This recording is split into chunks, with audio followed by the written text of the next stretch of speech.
Hello friends, welcome back to my channel. আবারও একটা নতুন কেক ডিজাইন নিয়ে চলে এসেছি। বন্ধুরা, এই কেকটা একটু অন্যরকমভাবে নিজের মনের মতো বানিয়েছি। প্রথমে কেকটাকে লেয়ারিং করে নিয়েছি, তারপর এই দেখো ক্রাম কোডিং করছি। যখন কেকটা নিজের মতো বানাতে পারি তখন অনেক কিছুই এক্সপেরিমেন্ট করা যায়। এটাও কিন্তু এক্সপেরিমেন্ট করেই বানিয়েছি। পুরো ভিডিওটা ওয়াচ করতে থাকো, ধীরে ধীরে দেখতে পাবে। ক্রাম কোডিং করার পর আধা ঘন্টা মতো ফ্রিজে রেখে দিয়েছিলাম সেট হওয়ার জন্য। এরপর আধা ঘন্টা পর বের করে ফাইনাল আইসিংটা করে নিয়েছি। যখনই কোনো কেক বানাই আর পুরো ডিজাইনের দায়িত্বটা আমার ওপর পড়ে, কেউ বিশ্বাস করে যখন কেকটা বানাতে দেয় তখন দায়িত্ব কিছুটা বেড়েই যায়। আর আমিও তাদের কেকটা কিন্তু একটু অন্যরকম ইউনিক বানানোর চেষ্টা করি।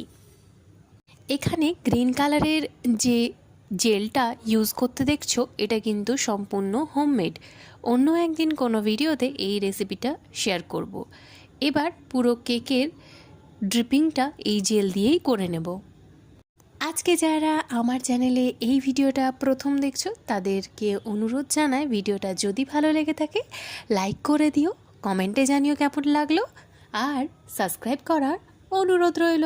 আর পুরনো বন্ধুদের অসংখ্য ধন্যবাদ পাশে থাকার জন্য।